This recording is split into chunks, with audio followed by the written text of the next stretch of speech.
ভূত এক্সপ্রেস।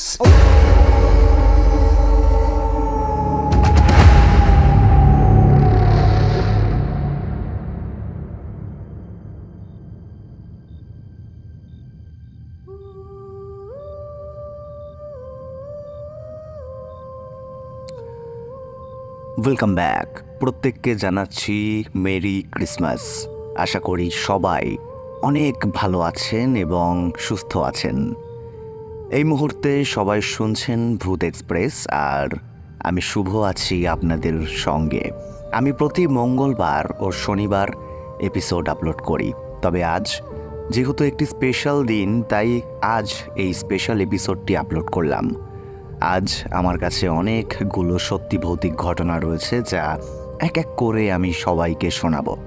তোমরা যদি কোনো ঘটনা পাঠাতে চাও তাহলে ঘটনাটি লিখে আমাকে মেল করতে পারো bhuthexpress9@gmail.com এই মেল অ্যাড্রেসে, অথবা আমাদের ফেসবুক পেজের ইনবক্সে তোমরা মেসেজ করে তোমার ঘটনাটি আমাকে পাঠাতে পারো। শুরু করবো আজকের এপিসোড। চলে যাব প্রথম ঘটনায়।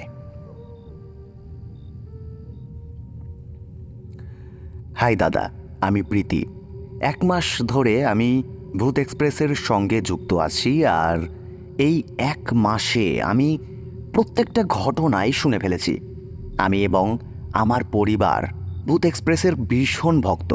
দাদা, এই ঘটনাটা আজ থেকে 50 বছর আগেকার ঘটনা ঘটেছিল আমার ঠাকুরদা এবং আমাদের পরিবারের সাথে। তখন আমার বাবার জন্ম হয়নি। আমার ঠাকুরদা প্রথম পক্ষের স্ত্রীর মৃত্যুর পর আরেকটা বিয়ে করেছিল। প্রথম স্ত্রীকে আমি পুরানো ঠাকুমা বলে সম্বোধন করলাম, আর দ্বিতীয় জনকে আমি নতুন ঠাকুমা বলে এখানে সম্বোধন করছি। আমার ঠাকুরদার প্রথম স্ত্রীর একটি কন্যা সন্তান হয় এবং একটি পারিবারিক অশান্তির কারণে সেই প্রথম স্ত্রী আত্মহত্যা করে।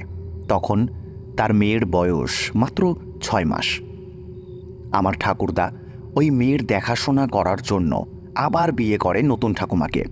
আর এই বিয়ে করার পর তারপর থেকে শুরু হয় সেই পুরনো ঠাকুমার যত উৎপাত আমাদের বাড়িতে। তিনি তার মেয়েকে সাথে নিয়ে যাওয়ার চেষ্টা করে এবং নতুন ঠাকুমাকে সবসময় ভয় দেখাতে থাকে। কখনো ড্রামের জল একা একা পড়ে যাওয়া, হঠাৎ করে আয়নার কাঁচ ভেঙে যাওয়া, এরকম বিভিন্ন ঘটনা ঘটতে থাকে আমাদের বাড়িতে।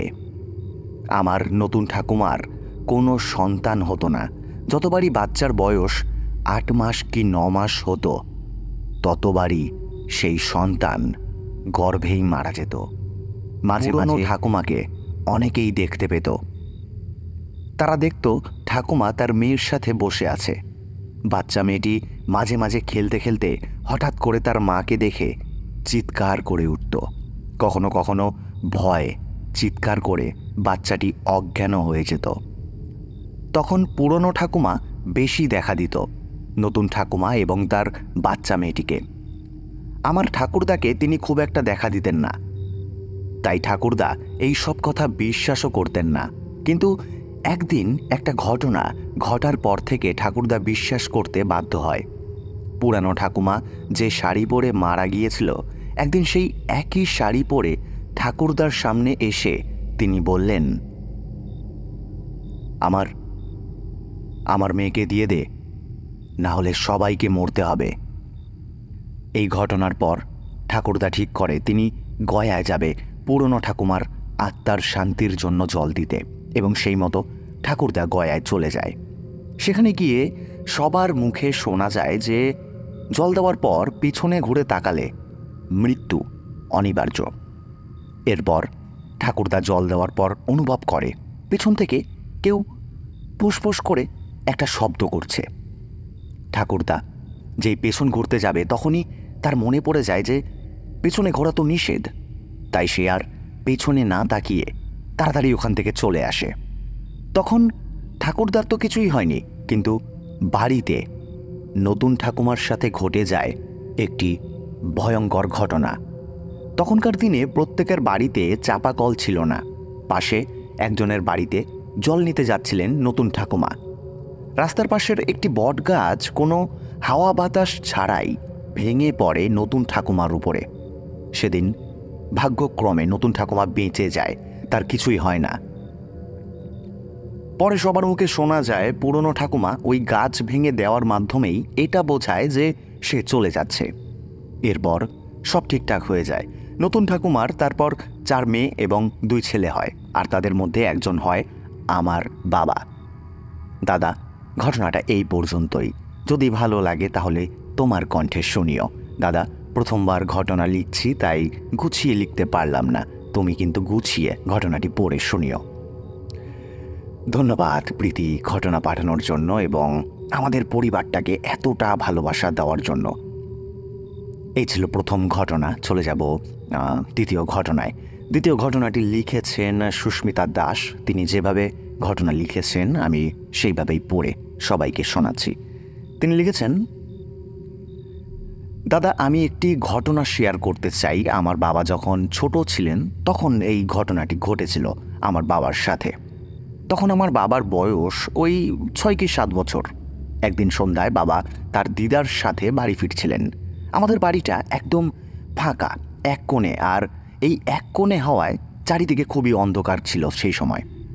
বাবার দিদা, মানে সেই সম্পর্কে আমার জিমা, আমাদেরই বাড়িতে থাকতো। বাবা জিমার সাথে আস্তে আস্তে হঠাৎ একটু দূরে এগিয়ে আসে আর জিমা একটু পিছিয়ে পড়ে। আমাদের বাড়িতে ঢোকার যে রাস্তাটা রয়েছে সেই রাস্তার পাশে একটা পুকুর আছে, আর পুকুরের পাশেই রয়েছে একটা বিশাল লম্বা নারকেল গাছ। বাবা এগিয়ে আসতে আসতে হঠাৎ ওই পুকুরের ধারে দাঁড়িয়ে পড়ে, আর তখনই বাবার চোখ যায় ওই নারকেল গাছটির দিকে। বাবা দেখে একটা মানুষ গাছে চড়লে ঠিক যেমন লাগে ওই অন্ধকারে ঠিক তেমনই একটি মানুষের মতো কালো ছায়ার অবয়ব গাছের উপরে একটু একটু করে উঠছে আর নিচের দিকে দেখছে।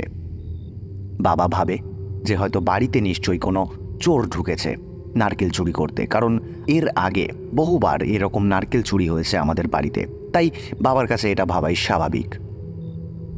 এরপর বাবা ওই গাছের ওখানে দাঁড়িয়ে খুব জোরে একটা চিৎকার করে আর বলতে শুরু করে যে, কে উঠেছিস গাছে, এক্ষুনি নিচে আয়। এরপর বাবা দেখে ওই ছায়ার মতো অবয়বটি এক মুহূর্তে গাছ থেকে লাফিয়ে নিচে পড়ে যায় আর বাবার দিকে এগিয়ে আসে।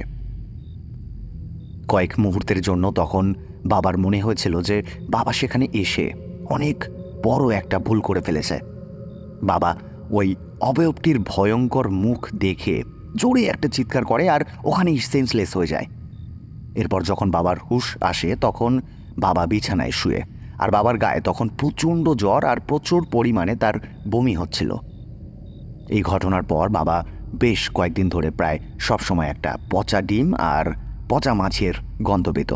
তাই বাবাকে আমার দাদু, মানে আমার বাবার বাবা, একটা ওঝার কাছে দেখাতে নিয়ে যায়। তিনি একটি সুতো বাবার হাতে বেঁধে দেন, আর তারপর থেকে বাবার আর কোনো সমস্যা হয়নি। দাদা, ঘটনাটি ভালো লাগলে পড়ে শুনিও। আরও ঘটনা আছে, সব আমি তোমায় শেয়ার করব। ঠিক করে লিখতে পারিনি, একটু গুছিয়ে তুমি পড়ে শুনিও। এই ছিল দ্বিতীয় ঘটনা। নেক্সট ঘটনাটি বাংলাদেশ থেকে আমাদেরই একজন শ্রোতা বন্ধু লিখে পাঠিয়েছেন। তিনি যেভাবে লিখেছেন আমি সেভাবেই পড়ছি।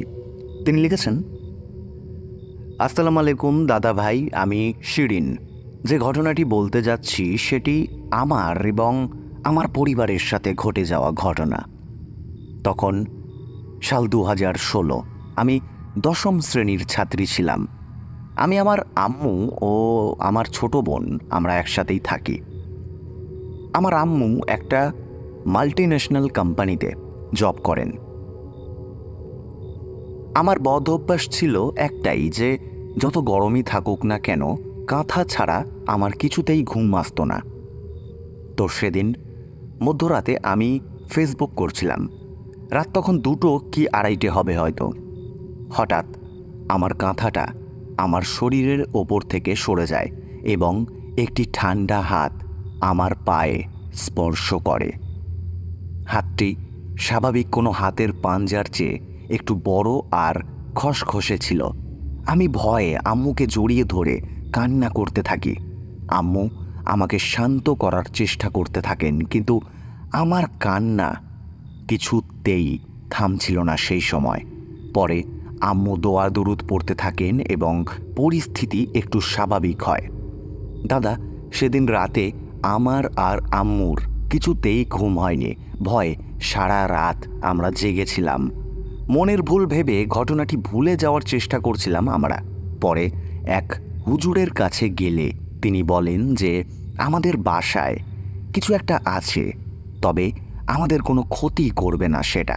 আর আমার পায়ে হাত সে দিয়েছিল আমার মায়ায় পড়ে, তবে আজ পর্যন্ত কোনো ক্ষতি হয়নি আমাদের। এরপর এরকম ছোটোখাটো ঘটনা মাঝের মধ্যেই আমাদের সাথে ঘটত। রান্নাঘরের রান্না করতে গেলে মনে হতো পেছনে কেউ দাঁড়িয়ে আছে, অথবা মনে হতো কেউ অনেকক্ষণ ধরে এক দৃষ্টিতে তাকিয়ে আছে আমাদের উপরে। কখনো খেতে বসলে দেখা যেত পানির গ্লাস নিজের থেকেই পড়ে যাচ্ছে। এমন অবস্থায় একদিন হঠাৎ আমাদের বাসার দরজাটা ভীষণ জোরে আওয়াজ করে বন্ধ হয়ে যায়। মনে হলো যেন বিল্ডিংটা ভেঙে পড়ল। এর মধ্যে আওয়াজ শুনে দারোয়ান প্রত্যেক বাসায় গিয়ে জিজ্ঞাসা করতে লাগলো যে কিসের আওয়াজ হলো। আমার আম্মু দারোয়ানকে বললেন যে একটু ছাদে গিয়ে দেখো, হয়তো কোনো বাচ্চারা গোলমাল করছে সেখানে। কিন্তু দারোয়ান 5 মিনিট ধরে চেষ্টা করেও ছাদে যেতে পারল না, বরঞ্চ সে হাঁপিয়ে উঠে আমাদের কাছে এসে পানি চায় আর বলে সে নাকি 5 মিনিট ধরে একটি জায়গাতেই ঘুরছিল, কিছুতেই সে নাকি ছাদে যেতে পারিনি। আমাদের উপরের ফ্ল্যাটে 2 জন কাপেল থাকতো। তারা ছিল হাজব্যান্ড ওয়াইফ।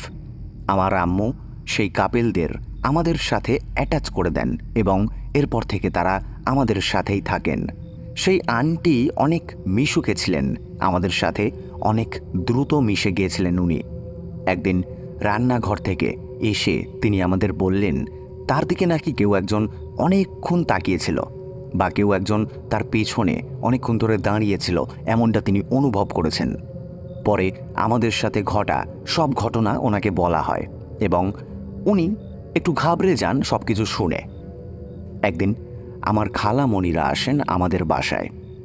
আমরা সব কাজিনরা বসে আড্ডা দিচ্ছিলাম সেই সময়। অন্য রুমে আমার আম্মু ও খালা আম্মা কথা বলছিলেন। হঠাৎ দেখি যে আমাদের বাসার সামনের দরজাটা ভীষণ জোরে আওয়াজ করে বন্ধ হয়ে গেল, অথচ কোনো বাতাস ছিল না তখন। খালা আম্মা বললেন যে আমরা দরজা খুললাম কেন, কিন্তু তখন আমরা দরজা খুলিনি। আমার বান্ধবীদেরও আমি এই কথাগুলো বলেছিলাম, কিন্তু তারা কেউ এগুলো বিশ্বাস করতে চায়নি। আমার সাথে এসব ঘটনা ঘটা শুরু হওয়ার পর থেকে আমি দিন দিন কালো হয়ে যাচ্ছিলাম। মেয়েরা রাতে রূপচর্চা করে, আপনারা হয়তো অনেকেই জানেন। রাতে রূপচর্চা করার জন্য আমি গোলাপের পাপড়ি নিয়েছিলাম মধুর সাথে মিক্স করে ত্বকে লাগানোর জন্য। রুমে ঢুকতেই ছাদে একটা বিকট আওয়াজ শুনতে পাই আমি। সেদিন আমরা সবাই ওই বিকট আওয়াজটা শুনে প্রচণ্ড ভয় পেয়েছিলাম। আমার খালাতো বোন এসেছিল বাসায়, তার ইউনিভার্সিটির এক্সাম ছিল। সে আমাদের বাসায় থেকে এক্সাম দেবে এটাই ঠিক হয়েছিল। আমি আমার খালাতো বোনকে সব ঘটনা বলি, সেও বিশ্বাস করতে চায় না আমার কথাগুলো শুনে। সে বলে এইগুলো সব নাকি আমার মনের ভুল। একটা জিনিস আমি আগেই লক্ষ্য করেছিলাম, যখনই উপর থেকে কোনো অস্বাভাবিক আওয়াজ আসতো, আমি গান গাইলেই সেই আওয়াজটা বন্ধ হয়ে যেত। দাদা, বলে রাখি আমি গান লিখি, আবার সেই গান আমি নিজেই সুর দেই। তো একদিন উপর থেকে আওয়াজ আসলো, আমি আর খালাতো বোন একসাথে বসেছিলাম, সেও শুনতে পায় আওয়াজটা। আমি তাকে বললাম যে দেখবি এই আওয়াজটা হলো তো এইমাত্র, আমি এক্ষুনি একটা গান গাইব, আমি গান গাইলেই আওয়াজটা বন্ধ হয়ে যাবে। এরপর ঠিক তাই হলো। আমার খালাতো বোন এই দৃশ্য দেখে সেও বিশ্বাস করলো ঘটনাটা। আমি আগেই বলেছিলাম যে আমাদের সাথে 2 জন কাপেল থাকতো। তো সেই আন্টির বাবা একদিন বেড়াতে আসেন ওখানে, তাই তার বাবাকে এক রুমে ঘুমাতে দিয়ে আমরা যে রুমে থাকতাম সে রুমে কাপেলদের ঘুমাতে দেওয়া হয়। রাত তখন প্রায় 2:30 কি 3টে হবে। হঠাৎ সেই আন্টির ঘুম ভেঙে যায় এবং সে তার স্বামীকে একা রুমে রেখে আমাদের রুমে নক করা শুরু করে। আমরা তাকে দেখে পুরো অবাক হয়ে যাই। তার চোখ মুখ পুরো রক্তের মতো লাল হয়ে গেছিল। বোঝাই যাচ্ছিল যে তিনি ভীষণ ভয় পেয়েছে। সেদিন রাতে আর আমরা ঘুমাতে পারিনি। পরের দিন সকালে আন্টির কাছে জিজ্ঞাসা করা হয় যে তিনি কি দেখেছিলেন। তিনি বললেন যে কেউ একজন নাকি তাকে বলেছে যে আমি তোদের কোনো ক্ষতি করব না, তবে এই বাড়িতে যেই দুটো মেয়ে আছে তোরা কেউ আমার আর তাদের পথে বাধা হয়ে আসবি না। এই কথাটা তিনি ঘুমানো অবস্থায় শুনে আর তারপরেই তার ঘুম ভেঙে যায়। মেয়ে বলতে আমাদের বাড়িতে আমি আর আমার বোন ছিলাম সেখানে। এরপর সাথে সাথে আমার আম্মু আমার মামাকে ফোন করে বাসা চেঞ্জ করার কথা বলে। আমরা সেই মাসেই বাসা চেঞ্জ করে অন্য জায়গায় চলে আসি। এখন মাঝে মাঝে আমি যখন বাড়িতে একা থাকি তখন কারো একটা উপস্থিতি অনুভব করতে পারি। আগের মতো সেরকম আর কিছু হয় না, তবে জানি না কতদিন সব কিছু ঠিকঠাক থাকবে। দাদা, এই ছিল আমার ঘটনা। লেখালেখিতে কোনো ভুল ত্রুটি হলে ক্ষমা করবেন। ভালো থাকবেন দাদা। এই ছিল তৃতীয় ঘটনা। চলে যাব নেক্সট ঘটনায়, তবে তার আগে জানিয়ে রাখি যে তোমরাও চাইলে আমায় ঘটনা পাঠাতে পারো। ঘটনা পাঠাতে হলে ঘটনাটি লিখে মেল করতে হবে bhuthexpress9@gmail.com এই মেল অ্যাড্রেসে, অথবা আমাদের ফেসবুক পেজের ইনবক্সে তোমরা মেসেজ করে আমায় ঘটনা পাঠাতে পারো। ঘটনা পাঠানোর সময় কিন্তু তোমরা অবশ্যই তোমাদের নাম আর লোকেশনটা মেনশন করে দেবে, তাহলে আমি কিন্তু শাউট আউট দিতে পারবো তোমাদেরকে। চলে যাব নেক্সট ঘটনায়। ঘটনা লিখেছেন মঙ্গল মাইতি। তিনি লিখেছেন, দাদা কেমন আছো? আমি মঙ্গল, পূর্ব মেদিনীপুর তমলুক থেকে লিখছি। এর আগেও তোমাকে ঘটনা পাঠিয়েছি, হয়তো তোমার পছন্দ হয়নি, তাই আবারও লিখলাম। অপেক্ষায় থাকবো দাদা তোমার কণ্ঠে শোনার জন্য ঘটনাটি। যাই হোক, এবার ঘটনায় আসা যাক। ঘটনাটা আমার বন্ধুর মুখে শোনা। বন্ধুর নাম বরুণ জানা, বাড়ি তমলুক। ওর একজন দাদার ছেলের সঙ্গে ঘটে যাওয়া ঘটনা এটা। ওর বন্ধু যেভাবে বলেছে সেভাবেই তোমাকে আমি লিখছি। মাস 6 আগের কথা। আমাদের বাড়ি থেকে আমার দাদার বাড়ি অনেকটাই দূরে। রাস্তার বাঁ দিকে পড়তো ওদের বাড়িটা। ওই দাদাদের দোতলা বাড়ি। দাদার ছেলে একাই ঘুমাতো দোতলায়। ওদের বাড়ির পিছনে একটা অনেক বড় পুকুর রয়েছে। একদিন রাত্রিবেলা ঠিক 2টো নাগাদ দাদার ছেলের ঘুম ভেঙে যায়। ও বিছানার ওপর উঠে বসে। তখন ছিল পূর্ণিমার রাত। চারিদিকে জোছনার আলো ঝলমল করছে। ও হঠাৎ দেখতে পায় বাড়ির পিছন দিকে অনেক লোক একসাথে দাঁড়িয়ে আছে। লোকগুলো বেশ অদ্ভুত রকম দেখতে, লম্বা লম্বা আর কালো রঙের পোশাক পরা, যেন খুব বড় একটা বাজার বসেছে ওই পুকুরের ওপরে।